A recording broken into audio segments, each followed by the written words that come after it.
है एक ऐसे इंसान की जिसने अपनी सरकारी नौकरी छोड़कर कुछ बड़ा करने का सपना देखा। एक ऐसा सपना जिसने उन्हें देश के सबसे बड़े बिल्डर्स में शामिल कर दिया। उत्तर प्रदेश के एक छोटे से टाउन से निकले उस शख्स की जिद और मेहनत ही थी जिसने टिहरी और सरदार सरोवर जैसे देश के सबसे बड़े डैम्स बनाए, जिसने यमुना एक्सप्रेसवे बनाकर दिल्ली से आगरा तक का सफर आसान बना दिया, जिसने एक world class formula 1 racing track खड़ा करके दुनिया को हैरान कर दिया और जिसने एक पूरी की पूरी नई सिटी जेपी विश टाउन बनाने का जज्बा दिखाया। एक दौर था जब जेपी ग्रुप हर जगह छाया हुआ था। पावर सेक्टर से लेकर सीमेंट, हॉस्पिटैलिटी और रियल एस्टेट तक इस ग्रुप का दबदबा था। लेकिन एक छोटी सी गलती ने इस पूरे एम्पायर को हिला कर रख दिया। एक ऐसी गलती जिससे हजारों करोड़ का एम्पायर धीरे धीरे कर्ज में डूबता गया और एक कंपनी जो कभी हर सेक्टर में अपना झंडा गाड़ चुकी थी वो बैंकरप्सी की कगार पर पहुंच गई। आज हालात ये है कि देश के बड़े बिजनेस ग्रुप्स के बीच इसे हासिल करने की होड़ लगी हुई है। लेकिन सवाल ये है कि ऐसा क्या हुआ, कौन सी वो भूल थी जिसने जेपी ग्रुप को कुछ ही सालों में तबाह कर दिया और इस कंपनी को खरीद कर जो खुद हजारों करोड़ के कर्ज में डूबी है, किसी को आखिर फायदा कैसे हो सकता है। आइए जानते हैं जेपी ग्रुप की राइज एंड फॉल की वो असली कहानी जो आपको सोचने पर मजबूर कर देगी। इस कहानी की शुरुआत होती है साल 1930 में, जब उत्तर प्रदेश के बुलंदशहर जिले के छोटे से गांव चिट्टा में जयप्रकाश गौड़ का जन्म हुआ। उनके पिता ब्रिटिश गवर्नमेंट में एग्रीकल्चरल इंस्पेक्टर थे और अनूप शहर के सीड वेयर हाउस में काम करते थे। एक नॉर्मल जॉब, एक नॉर्मल इनकम और एक मिडिल क्लास जिंदगी।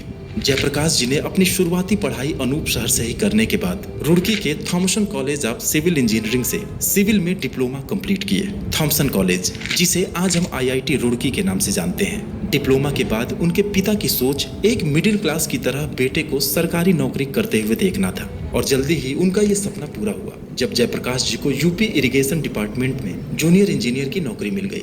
ये बात है साल 1950 के आसपास की। देश आजाद हो चुका था और सरकार देश की बेसिक इंफ्रास्ट्रक्चर को डेवलप करने के लिए तेजी से कदम उठा रही थी। डैम्स, कैनाल्स, फ्लड कंट्रोल और हाइड्रो पावर जैसे तमाम प्रोजेक्ट्स सिंचाई विभाग के जिम्मे थे, जिससे उनका पूरा दिन मिट्टी, पत्थर और कंक्रीट के बीच, कॉन्ट्रैक्टर्स और लेबर्स के बीच नदियों के किनारे बीतने लगा। और यही जेपी जी को ग्राउंड लेवल पर कंस्ट्रक्शन का असली एक्सपीरियंस मिला। लेकिन जिस इंसान की किस्मत में सरदार सरोवर डैम और यमुना एक्सप्रेसवे बनाना लिखा था, वो इस 9 to 5 सरकारी नौकरी से कैसे सेटिस्फाई हो सकता था। कुछ ही सालों की नौकरी के बाद उनके मन में एक तूफान उठने लगा।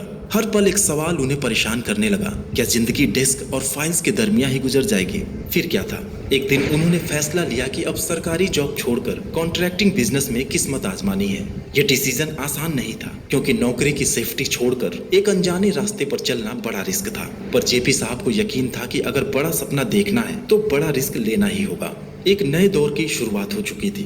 उन्होंने छोटे छोटे कॉन्ट्रैक्ट से शुरुआत की, खुद हर साइट पर लेबर्स के साथ खड़े होकर काम किए, मशीन्स चलाए और इंश्योर किया कि क्वालिटी के साथ काम को टाइमली डिलीवर किया जाए और इसी वजह से उनकी एक पहचान बनने लगी। फिर आया 1967 का वो दौर जो उनकी जिंदगी का पहला बड़ा टर्निंग पॉइंट बना। दरअसल मध्य प्रदेश सरकार ने रिहंद डैम का कंक्रीट लाइनिंग प्रोजेक्ट अनाउंस किया था, लेकिन ये प्रोजेक्ट इतना रिस्की था कि बड़े बड़े सिविल कॉन्ट्रैक्टर्स इस काम को लेने से कतरा रहे थे। लेकिन जेपी साहब को लगा कि अगर दुनिया की नजर में आना है तो उन्हें इस प्रोजेक्ट को सक्सेसफुली कंप्लीट करके दिखाना होगा।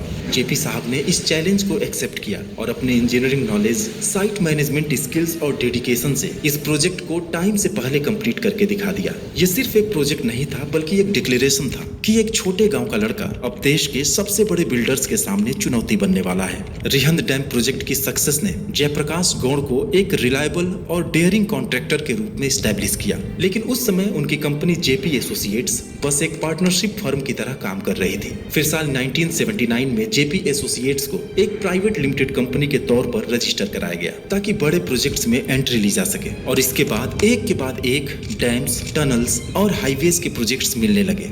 चाहे हिमाचल की चमेरा और नाथपा झाकड़ी डैम हो, चाहे जम्मू की दुल्हस्ती या उत्तराखंड की टिहरी डैम, सब जेपी ग्रुप ने ही तैयार किए। और हाँ, गुजरात की नर्मदा नदी पर बनी सरदार सरोवर डैम, जिसकी आधारशिला 5 अप्रैल 1961 को पंडित नेहरू ने रखी थी, वो भी जेपी ग्रुप का ही एक प्रोजेक्ट था। हालांकि लंबी कानूनी लड़ाई और एनवायरमेंटल क्लियरेंस में डिले की वजह से इसका इनॉग्रेशन कई दशकों बाद साल 2017 में प्रधानमंत्री मोदी ने किया। ये सब ऐसे प्रोजेक्ट्स थे जिन्होंने जेपी ग्रुप की क्रेडिबिलिटी को शिखर पर पहुंचा दिया। हर प्रोजेक्ट के साथ उनका कॉन्फिडेंस और उनकी कंपनी दोनों ग्रो करते गए। फिर आया साल 1990 जब जेपी एसोसिएट्स को एक पब्लिक सेक्टर कंपनी में तब्दील करने के बाद बिजनेस को नए सेक्टर्स में डाइवर्सिफाई करना शुरू किया गया। सबसे पहले उन्होंने सेलेक्ट किया सीमेंट बिजनेस को, जिसके दो बड़े फायदे थे। पहला तो उन्हें अपने प्रोजेक्ट्स के लिए सीमेंट बाहर से नहीं खरीदना पड़ता और वो कॉम्पिटेटिव प्राइस पर बिड कर पाते, और दूसरा उस वक्त इंडस्ट्रियल रेवोल्यूशन की वजह से सीमेंट की डिमांड में जोरदार उछाल था। धीरे धीरे जेपी सीमेंट अल्ट्राटेक और एसीसी के बाद इंडिया का सबसे बड़ा सीमेंट मैन्युफैक्चरर बन गया। लेकिन ये तो बस शुरुआत थी। अगला कदम उन्होंने रखा हॉस्पिटैलिटी सेक्टर में। आगरा का जेपी पैलेस, दिल्ली के जेपी सिद्धार्था और जेपी वसंत के अलावा इनके पास नोएडा और मसूरी में कुल 5 वर्ल्ड क्लास होटल्स हैं, जो सिर्फ लग्जरी के सिंबल्स नहीं थे बल्कि जेपी ग्रुप की ब्रांड वैल्यू का प्रूफ थे। फिर आया साल 2001, जब जेपी ग्रुप ने इंडियन हाईवेज की हिस्ट्री बदलना शुरू किया। दरअसल यूपी गवर्नमेंट की तरफ से जेपी इंफ्राटेक को दिल्ली से आगरा को जोड़ने वाली 165 किलोमीटर लंबी ताज एक्सप्रेसवे बनाने का कॉन्ट्रैक्ट मिला, जिसे आज हम यमुना एक्सप्रेसवे के नाम से जानते हैं। इस एक्सप्रेसवे को पीपीपी मॉडल पर बनाया गया और बदले में सरकार ने जेपी ग्रुप को 6000 हेक्टेयर लैंड और 36 इयर्स तक टोल वसूलने का अधिकार दिया। अब दिलचस्प बात यह है कि उसमें नोएडा और आसपास की इस जमीन की कीमत 5-6,000 करोड़ से ज्यादा नहीं थी, जबकि एक्सप्रेसवे का कंस्ट्रक्शन कॉस्ट आया लगभग 15,000 करोड़। तो क्या ये प्रोजेक्ट लॉस का बिजनेस था? जी नहीं। एक्सप्रेसवे बनने के बाद उस एरिया में लैंड की कीमत आसमान छूने लगी। जेपी ने उसी लैंड पर एक पूरी सिटी बसाने का प्लान बना लिया, वो भी वर्ल्ड क्लास फैसिलिटीज के साथ।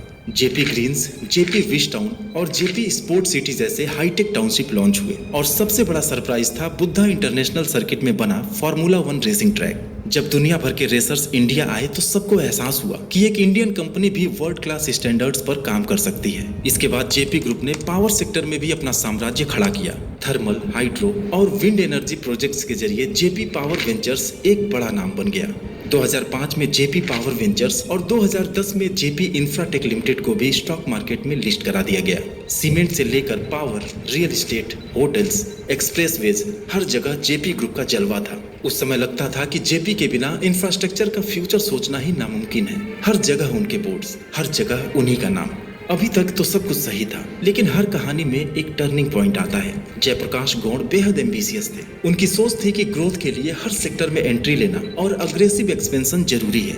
हालांकि शुरुआत में ये स्ट्रेटजी कामयाब रही, कॉन्फिडेंस बढ़ता गया, लेकिन कब ये ओवर कॉन्फिडेंस में तब्दील हो गया उसका अंदाजा वो नहीं लगा पाए, क्योंकि जब साम्राज्य बिखरने वाला होता है तो अपने सारे फैसले सही लगते हैं। साल 2005-06 के आसपास जयप्रकाश जी की उम्र 75 ईयर से ऊपर हो चुकी थी, इसलिए कंपनी की डेली एक्टिविटीज से वो धीरे धीरे दूर होने लगे और कंपनी की कमान उनके बेटे मनोज गौड़ के हाथ में आ गई। लेकिन जो विरासत उन्होंने पाई थी वो अगले 10 सालों में ही बर्बाद होने वाली थी। असल में दोस्तों, जेपी का ये विशाल एम्पायर जिस नींव पर खड़ा था उसी में क्रैक्स थे।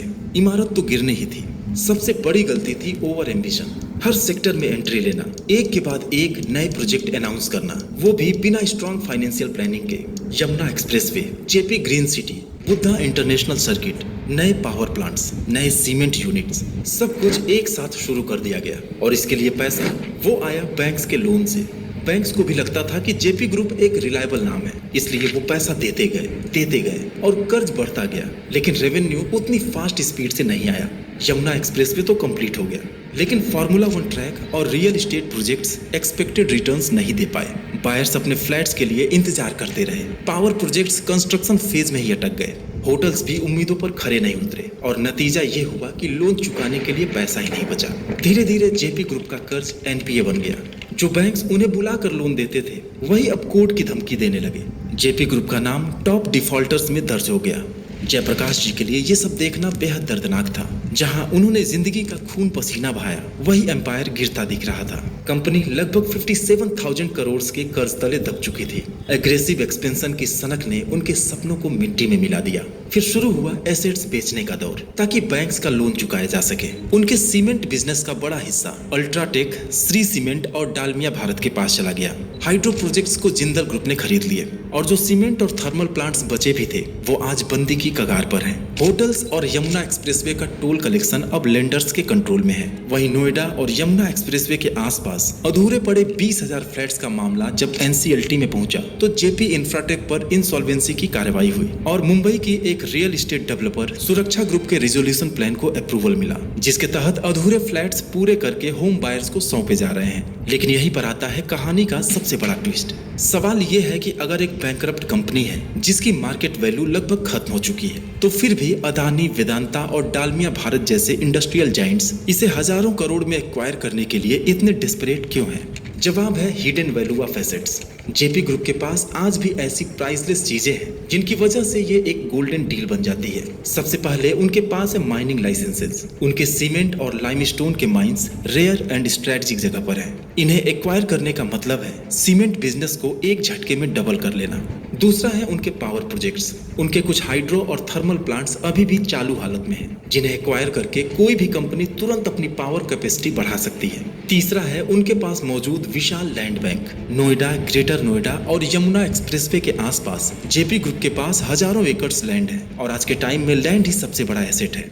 और चौथे मेन रीजन की अगर बात करें तो वो है शानदार लोकेशंस पर मौजूद उनके hotels and resorts. Delhi, Agra और मसूरी जैसे शहरों में मौजूद उनके लग्जरी होटल्स टूरिज्म और हॉस्पिटैलिटी इंडस्ट्री के लिए किसी जैकपॉट से कम नहीं। और सबसे बड़ी बात, यमुना एक्सप्रेसवे का टोल कलेक्शन राइट्स और लॉन्ग टर्म रेवेन्यू कॉन्ट्रैक्ट्स अभी भी जेपी के पास ही है। इनकी वैल्यू ही अकेले हजारों करोड़ में है। यही वजह है कि ऊपर से चाहे जेपी ग्रुप बैंकरप्ट नजर आए, लेकिन अंदर छुपे इन एसेट्स की वजह से ये अभी भी एक गोल्डन अपॉर्चुनिटी है। और यही रीजन है कि अदानी, वेदांता और डालमिया जैसे ग्रुप्स इस एम्पायर की बची खुची लेगेसी को भी एक्वायर करने की कोशिश में थे। फिलहाल करंट सिचुएशन ये है कि जेपी इंफ्राटेक के प्रोजेक्ट्स का टेकओवर सुरक्षा ग्रुप कर चुका है और जेपी ग्रुप के बचे हुए एसेट्स के लिए अनिल अग्रवाल की कंपनी वेदांता ग्रुप 17,000 करोड़ की विनिंग बिड के साथ सबसे आगे है। लेकिन कंपटीशन कमीशन ऑफ इंडिया यानी सीसीआई की फाइनल अप्रूवल के बाद ही जेपी एसोसिएट्स आधिकारिक तौर पर वेदांता के अंडर आएगी। तो दोस्तों, ये थी जेपी ग्रुप की राइज एंड फॉल की पूरी कहानी। ऐसे ही और इन्फॉर्मेटिव वीडियोस के लिए चैनल को